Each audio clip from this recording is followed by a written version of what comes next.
bonsoir. Vous avez passé un beau temps des fêtes? Oui. Oui, excellent ça. Donc, chers collègues, il n'y a pas de meilleure journée qu'aujourd'hui pour vous parler du sujet que je vais vous parler ce soir, c'est-à-dire le livre Les Confessions d'un assassin financier, écrit par John Perkins en 2004, qui est un excellent livre, qui nous amène tout de suite pourquoi le Venezuela? Parce que, qu'est-ce que j'ai dit le 8 décembre 2025 à Toastmaster Laval? Je vais vous montrer ce que j'ai dit. Garantit que la prochaine guerre, l'année prochaine, en 2026, c'est le Venezuela. Garantit que la prochaine guerre, l'année prochaine, en 2026, c'est le Venezuela. Oui. Comment j'ai fait pour dire ça? Ben, c'est très simple. De toute façon, on pouvait facilement le deviner. Les États-Unis, ça fait 40 ans qu'ils veulent avoir la possession du Venezuela. Ça a commencé en 1989.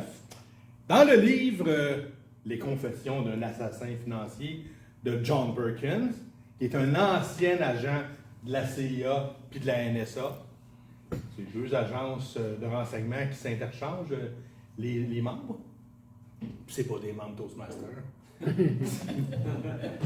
La façon que ça fonctionne, il explique la démarche américaine depuis 1945 pour étendre l'Empire américain, s'impérialiser puis impérialiser le monde. Exporter des valeurs américaines qui ne marchent pas toujours. Ça a commencé en réalité avec le Shah d'Iran en 1952. Donc, la façon que ça fonctionne, comment il explique ça? Il y a toujours 3 étapes. La première, les assassins financiers. La deuxième, les chacals. Là, on parle de quelqu'un qui est sur le terrain, pas un complotiste de YouTube dans son sous-sol. Puis après ça, la troisième étape, l'armée. Au Venezuela, ce qui est arrivé la semaine passée, ils sont passés à la troisième étape. La première étape, les assassins financiers. La façon que ça fonctionne, c'est que c'est toujours des firmes d'ingénierie qui se présentent dans des pays défavorisés pour proposer leurs services puis rebâtir le pays, puis offrir un prêt, parce qu'évidemment, le pays ne pourra jamais payer. Il offre un prêt via la Banque mondiale ou le Fonds monétaire international dans l'optique que le pays ne pourra jamais rembourser. C'est ça la stratégie. Pourquoi? Comme ça, les compagnies minières, les compagnies pétrolières, Chevron, Texaco, et ainsi de suite, peuvent s'approprier les ressources naturelles du pays. Qu'est-ce qui est arrivé en 1968? John Perkins, c'est sa première mission. Il l'envoie en Équateur pour proposer, parce qu'il savait qu'il y avait des puits de pétrole, des gisements de pétrole sous les forêts équatoriennes. Donc, ils l'ont envoyé, il propose son expertise en conseiller économique pour Chase Team Maine, la société d'ingénierie. Puis il propose évidemment un prêt. Ça fonctionne en Équateur. Le président accepte. Le prêt est fait, les compagnies s'installent. Le pays ne peut pas rembourser, évidemment. À qui appartiennent les ressources pétrolières de l'Équateur depuis 1968? Aux compagnies américaines. Parce qu'on sait que la nation américaine, ce n'est pas vraiment une nation, c'est un ensemble de compagnies, d'expertise d'entreprises. C'est pas mal ça, les Américains. Puis l'armée aussi qui tient soudée. Bon, maintenant, au Panama, en 1981, il y avait Omar Troiros. Ils ont essayé de faire le coup pour avoir l'accès au canal de Panama, puisque Jimmy Carter avait signé un pacte avec le Panama en 1977. Et là, ça ne marchait plus, là.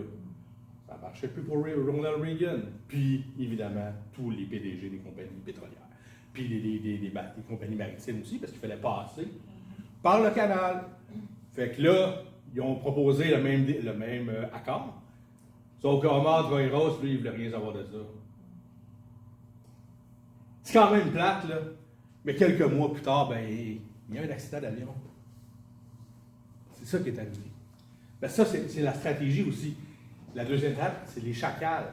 Les chacals, qu'est-ce qu'ils font? Ils implantent des manifestations dans des pays, comme ils ont fait en Iran en 1952.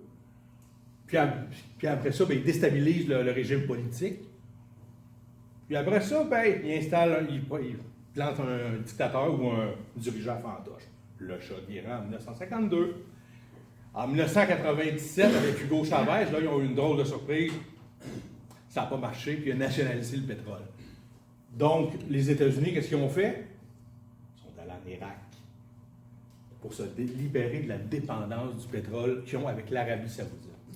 Dans un autre discours, je vous parlerai de justement pourquoi la relation de l'Arabie Saoudite et des États-Unis est si proche. Puis qu'Israël aussi, la relation est très, très particulière entre le triangle Israël, Arabie Saoudite, Amérique. Mais bon, pour revenir à 1997, puis l'Irak en 2003, ça n'a pas marché. On sait qu'ils n'ont pas réussi à prendre les ressources pétrolières en Irak. D'ailleurs, ils n'ont pas réussi grand-chose à part foutre un cafouillis total en Irak. Fait que là, qu'est-ce qui arrive, là? On revient au Venezuela. Là, ben, ça marche. Ça n'a pas été tellement difficile d'aller chercher Maduro, honnêtement. Là. Ils l'ont eu facile. Prochaine étape, je vous fais une autre prédiction. La Colombie, le Groenland, puis dans 10-15 ans, le Canada. C'est des intérêts américains. Il faut comprendre que le président Trump, le président Reagan, le président Bush, le président Clinton sont là, ils prennent des décisions, mais il y a les intérêts à l'arrière. Il y a un chiffre qu'il faut retenir là-dedans, c'est 38 000 milliards.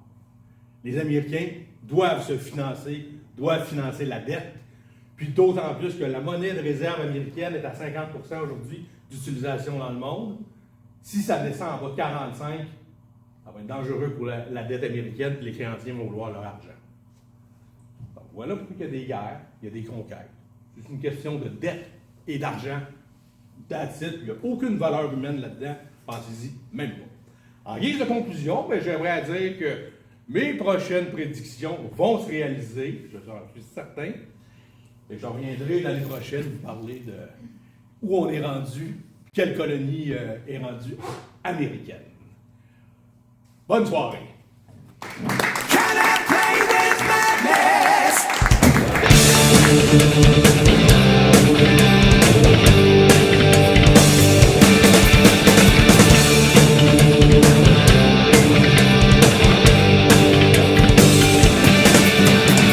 Give me the sense to wonder.